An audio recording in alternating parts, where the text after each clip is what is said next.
Electron media, print media, అదేవిధంగా మా ఆత్మీయులు కాంగ్రెస్ పార్టీ ప్రెసిడెంట్లు, మార్కెట్ కమిటీ చైర్మన్లు, ఇతర పెద్దలందరూ కూడా నమస్కారాలు.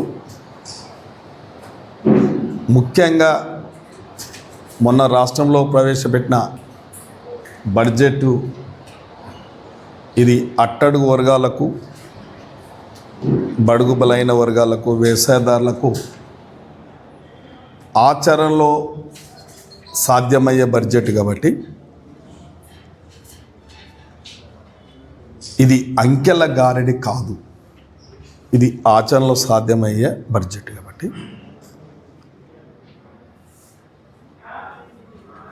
రాష్ట్రాన్ని అన్ని రంగాలలో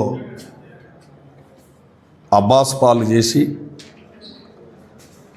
అప్పుల పాలు చేసి,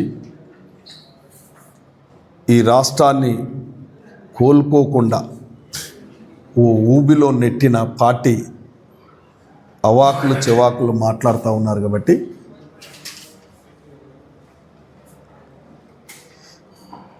పదేండ్ల తర్వాత ఈ రాష్ట్రంలో కాంగ్రెస్ పార్టీ అధికారంలోకి వచ్చిన తర్వాత ఒక ప్రజాపాలన, ఒక ప్రజాస్వామ్యబద్ధంగా, ఒక రాజ్యాంగానికి లోబడి ప్రజలే ఓ నిర్ణేతగా ప్రజలకు అవసరమైంది. ఈ ప్రభుత్వం నిర్ణయాలు తీసుకుంటా ఉంది. మీరు చూడండి, విద్యకు, వైద్యానికి ప్రాధాన్యత ఇవ్వాలని చెప్పి ఒక సంకల్పంతో ముందుకు పోతున్న ప్రభుత్వం ఏదైనా ఉందంటే ఇది ఈ రాష్ట్ర కాంగ్రెస్ పార్టీ ప్రభుత్వం. మా నాయకుడు ముఖ్యమంత్రి రేవంత్ రెడ్డి గారు ఎప్పుడు లేని విధంగా గత సంవత్సరం మెస్ ఛార్జీలు పెంచి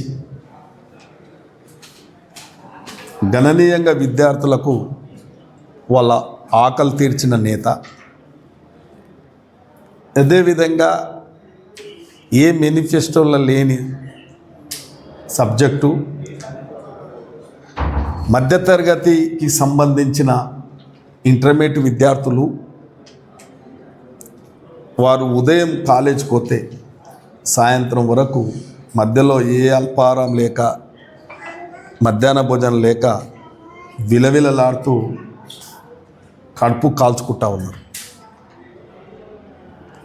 ఉదాహరణకు గతంలో మనతానుగుణంగా మిత్రులు, పత్రికా సోదరులే నా దృష్టికి తీసుకొస్తే అది నిజంగా ఒక మానవత్వ కోణంలో చెల్లించి మనం మధ్యాహ్నం భోజనం స్టార్ట్ చేసినాం.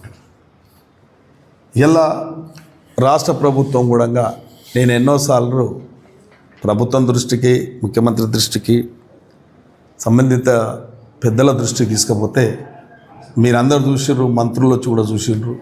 ఇది చాలా సమంజసనీయం, ఇది మానవత్వంగా ఒక పూట భోజనం పెడితే కాలేజీలో చాలా బాగుంటుందని చెప్పి ఈ రాష్ట్ర ప్రభుత్వం నిర్ణయం తీసుకుంది. కాబట్టి నేను ముఖ్యమంత్రి గారికి, ప్రభుత్వానికి ప్రత్యేకంగా ధన్యవాదాలు తెలియజేస్తూ ఉన్నా ఈ కాలేజీ విద్యార్థుల తరపున, పత్రిక సోదరుల ద్వారా. అదేవిధంగా చిన్న పిల్లలకు కూడా ఒక పౌష్టికాహారం ఇవ్వాలి, వాళ్ళు బలహీనంగా ఉండడానికి వీలు లేదని చెప్పి పాలు, రాగి జావా, ఒక ప్రోటీన్ ఫుడ్ కూడా ఇవ్వడానికి ఈ రాష్ట్ర ప్రభుత్వం ముందుకు వచ్చింది. కాబట్టి కొందరు ఇటువంటి కార్యక్రమాలు తీసుకుంటే అసెంబ్లీలో చెవులో పూలు పెట్టుకొని తిరుగుతూ ఉన్నారు. అంటే వాళ్ళు చెవులో పూలు ఎందుకు పెట్టుకుంటున్నారంటే ఎవరికి పౌష్టికారం, ఆయన న్యూట్రిన్ ఫుడ్ పెట్టలేదు, ఒక మెస్ ఛార్జీలు పెంచలేదు, మధ్యాహ్న భోజనం పెట్టలేదు. అంటే అన్నీ వాళ్ళే మెక్కేది కాబట్టి, వాళ్ళు మెక్కేది కాబట్టి ఇలా ఈ ప్రభుత్వం ఈ భోజనం, మధ్యాహ్న భోజనం ఏర్పాటు చేస్తే చెవుల పూలు పెట్టుకొని ప్రదర్శిస్తున్నారు కొందరు. అంటే హవేళన చేస్తూ ఉన్నారు. ఈ యొక్క ఈ రాష్ట్రంలో ఉన్న పరిస్థితులు అన్ని వర్గాలకు తెలుసు, మేధావులకు తెలుసు, అందరికీ తెలుసు. అంటే వాస్తవాలు మాట్లాడుకోవాలి. 10 సంవత్సరాల తర్వాత ధనిక రాష్ట్రాన్ని దరిద్రం రాష్ట్రంగా మార్చి అప్పులకు ఉపయోగించారు. వాస్తవం 5,50,000 కోట్లు అప్పు చేసి, అదే కాకుండా ఏదైతే కార్పొరేషన్స్ ఉన్నాయో వాటిని కూడా అప్పులు తెచ్చి మొత్తం టోటల్ ఒక 8,50,000 కోట్ల అప్పులు చేసి ప్రతీ నెల అప్పులకు ఇంట్రెస్టే దాదాపు 50,000 కోట్లు కట్టబడుతుంది. వాళ్ళ యొక్క ఇన్స్టాల్మెంటు ఈ అప్పులు ఇంట్రెస్ట్ కలుపుకొని 50,000 కోట్లు చెల్లించడం జరుగుతుంది. వాళ్ళు చేసిన అప్పులు అది అది అది అది మర్చిపోయి ఇవాళ అన్నిటినీ రాదాంతం చేస్తూ ఉన్నారు. వాళ్ళు చేసిన తప్పులని కప్పుపుచ్చుకుంటూ వాస్తవాలు మాట్లాడడానికి ప్రయత్నం చేస్తలేరు కావాలి. కాబట్టి ఇలా ప్రజలు, మీ అందరికి తెలుసు, ఎంపీ ఎలక్షన్లలో వాళ్ళ యొక్క పార్టీ పనితీరుకు ఏ రకంగా తీర్పిచ్చారో, తర్వాత సర్పంచ్ ఎలక్షన్లో ఏ విధంగా తీర్పిచ్చిండ్రో, బై ఎలక్షన్లో ఏ విధంగా తీర్పిచ్చిండ్రో, మొన్నటికి మొన్న మున్సిపల్ ఎలక్షన్లో ఏ విధంగా వాళ్ళకి తీర్పిచ్చిండ్రో, అంటే ఒక అహంకారం. పార్టీలు వస్తుంటాయి, పోతుంటాయి. ఏదైనా స్వాతంత్రం వచ్చినప్పటి సంది ఏదైనా పార్టీ అహంకారంతో ఒకే సామాజిక వర్గం ఆధిపత్యం చెలాయించింది ఈ దేశంలో ఏదైనా పార్టీ ఉందంటే అది తెలంగాణలో అది టీఆర్ఎస్ పార్టీ అనాలా, అది బోకస్ రాష్ట్ర సమితి బీఆర్ఎస్ అనాలా, మాకైతే అర్థమవుతలేదు. ఇవల్ల ఆధిపత్యాన్ని చెలాయించుకోవడానికి, కుటుంబ పాలనను నడుపుకోవడానికి, దుర్మార్గాన్ని, దౌర్జన్యాన్ని పునరావృతం చేయడానికి మళ్ళొకసారి ప్రయత్నం చేస్తూ ఉంటే ప్రజలు దాన్ని సహకరిస్తలేరు అనేది గమనించకుండా ఇష్టానుసారంగా ప్రవర్తిస్తున్నారు. కాబట్టి వాళ్ళు చేసిన కుంభకోణాలు, వాళ్ళు చేసిన స్కామ్లు, వాళ్ళు చేసిన దుర్మార్గాలు, వాళ్ళు చేసిన రాజకీయ హత్యలు, వాళ్ళు చేసిన దోపిడీ దౌర్జన్యాలన్నీ కూడా ఇవాళ ఇష్టానుసారంగా కాంగ్రెస్ పార్టీ ప్రవర్తిస్తలేదు. దేనికైనా ఒక నిజ నిర్ధారణ కమిటీ, ఏదైనా ఒక ప్రభుత్వ రాజ్యాంగ శక్తుల ద్వారానే, అది సిట్ అనుకోండి, సిబిసిఐడి అనుకోండి, ఏదన్నా అనుకోండి, ఆ యొక్క కమిటీలు తీర్చినప్పుడే వాళ్ళ మీద ఏదన్నా చట్టరీత్యా చర్యలు తీసుకోవాలనేదే ఈ ప్రభుత్వం పోతా ఉంది. దౌర్జన్యానికి, దుర్మార్గానికి ఎక్కడా పోతలేదు. వాస్తవానికి ఎన్ని తప్పులు చేయాలో, ఎన్ని అప్పులు చేయాలో, ఎంత దోపిడీ చేయాలో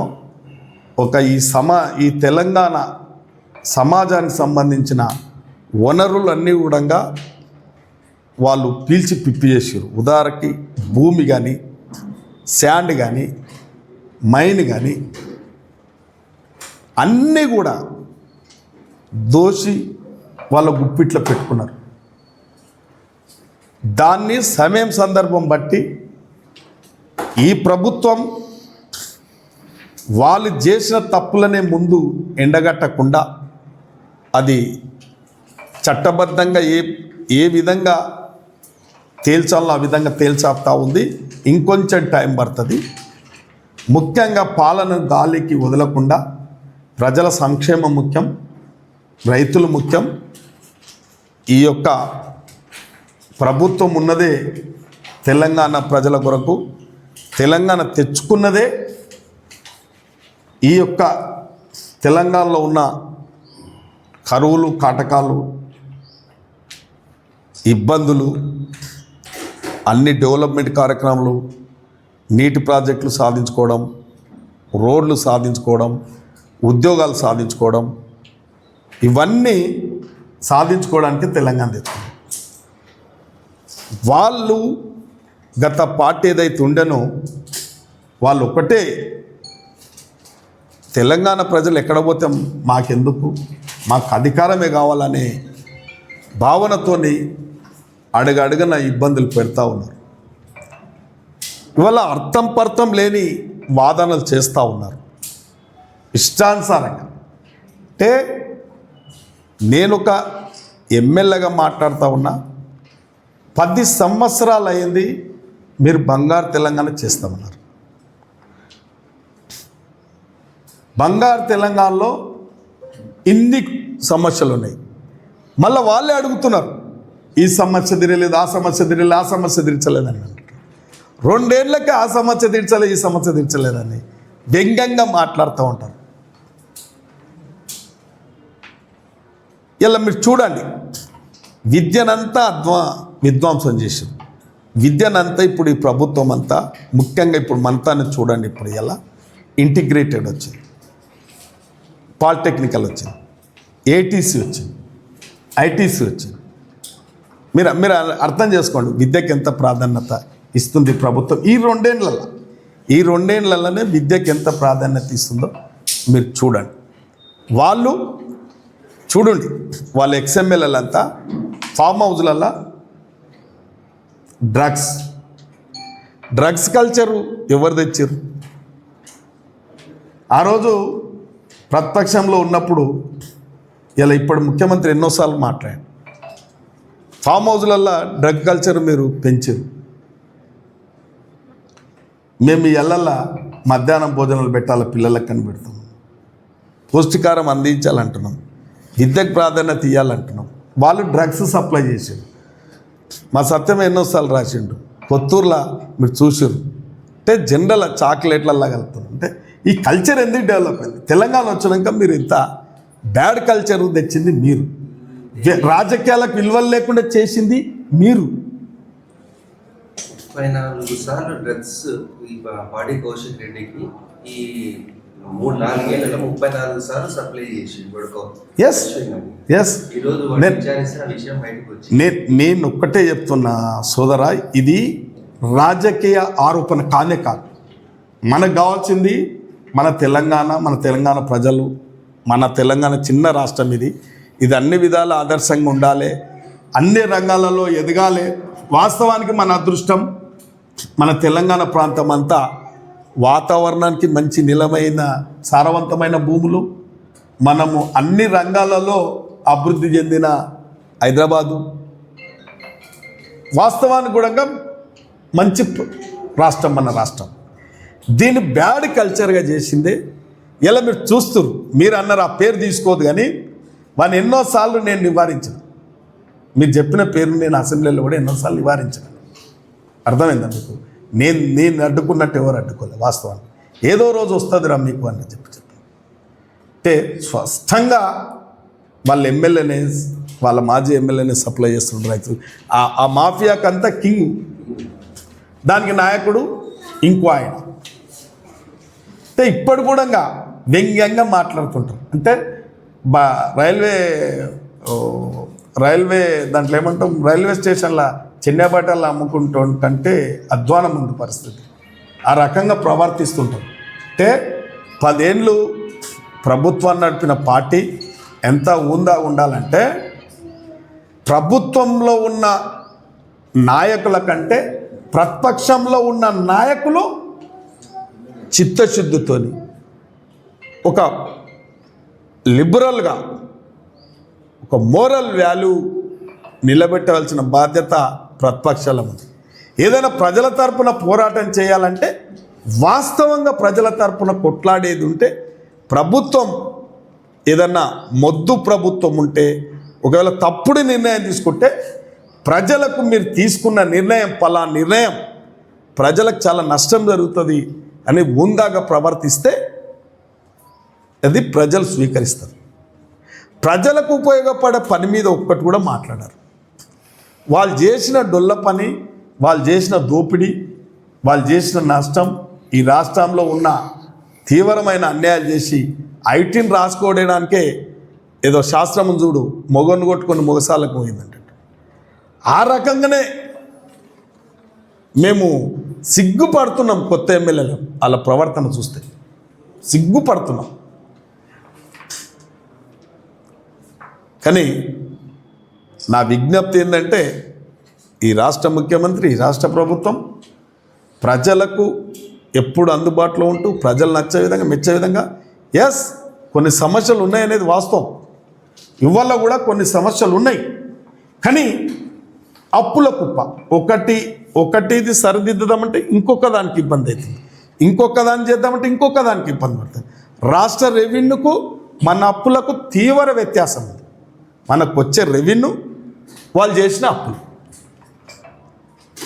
లోగుట్టు తెలుసు పెరుమళ్ళకు అన్నట్టుగా వాళ్ళు చేసిన తప్పులు ఒప్పులు ఇప్పుడు తెలుస్తూ ఉన్నాయి. కాబట్టి అందరి సహకారాలతోని ఇలా ఈ రాష్ట్ర ప్రభుత్వం ఒక అందరికీ ఎవరికి ఇబ్బంది కాకుండా ఒక పారదర్శకంగా పాలన కొనసాగుతూ ఉంది. కాబట్టి ప్రజలు దీన్ని గమనించాల్సిందిగా, అదేవిధంగా ఇలా రైతులకు మీరు చూసి ఏ ప్రభుత్వం కూడా ఏకకాలంలో రుణమాఫీ చేయలే. కొందరు మిగిలొచ్చు, అక్కడక్కడ కొందరు మిగిలొచ్చు. ఇలా స్వాతంత్రం వచ్చినప్పటి సంధి ఎన్నో కార్యక్రమాలు తీసుకొని వస్తూ ఉన్నాం.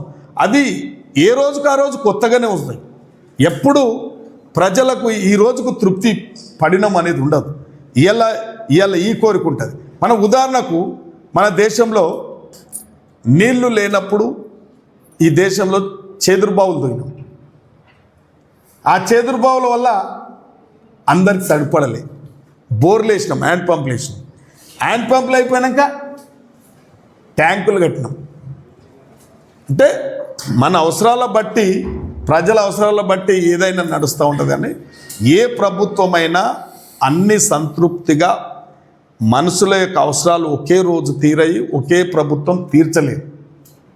కాబట్టి స్వాతంత్రం వచ్చినప్పటి సంధి సంక్షేమం, అభివృద్ధి చూసుకుంటూ వస్తూ ఉన్నాయి. పార్టీలు, ప్రభుత్వాలు చేసుకుంటూ వస్తూ ఉన్నాయి.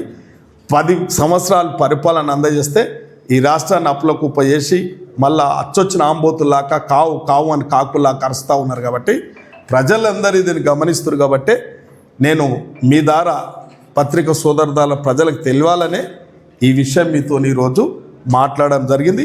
రైతు భరోసా కూడా ఈరోజు ఆల్రెడీ రైతుల ఖాతాలో వేయబోతూ ఉన్నారు. నేను రాష్ట్ర ముఖ్యమంత్రికి, వ్యవసాయ శాఖ మంత్రికి ధన్యవాదాలు తెలియజేస్తున్నా. అదేవిధంగా మధ్యాహ్నం భోజనం పెడుతున్న ముఖ్యమంత్రి గారికి నేను విద్యార్థుల తరపున ధన్యవాదాలు తెలియజేస్తా ఉన్నా. మధ్యాహ్న భోజన స్ఫూర్తి మీరే వరకు మధ్యాహ్నం మీరు ఇంటర్ నుంచి స్టార్ట్ చేసి ఇది అంటే గవర్నమెంట్ దీన్ని గుర్తించి రాష్ట్ర వ్యాప్తంగా అమలు చేస్తారు. అంటే 2-3 మంత్రులు వచ్చి ఇవన్నీ చూసిర్రు. నేను కూడా ముఖ్యమంత్రితో చెప్పిన, కాలేజీ కూడా కడుతున్నాం, ఇట్లా మధ్యాహ్నం భోజనం కూడా కడుతున్నాం. అంటే మనకు రిజల్ట్లో తృప్తినిచ్చింది. అంటే నాకు ప్రెస్ మిత్రులు తీసుకుపోయారు కాలేజ్ కాడికి, ఏంది ఈ కాలేజ్ అవస్థ ఇట్లా ఉంది అది ఇదంటే, దాంట్లో మనకు శాతనైన మానవీయ కోణంలో నా తోన అయిన కాడికి నేను చేసిన. మధ్యాహ్న భోజనంలో చంద్రబాబు నాయుడు వచ్చి ఆనాడు ప్రారంభించారు. ఆ రోజు ఈ రోజు మధ్యాహ్న కళాశాల ప్రారంభించింది. మళ్ళీ ఈ రోజు ఇన్స్పిరేషన్ గా ప్రారంభించబోతున్నారు. అది వాస్తవమే.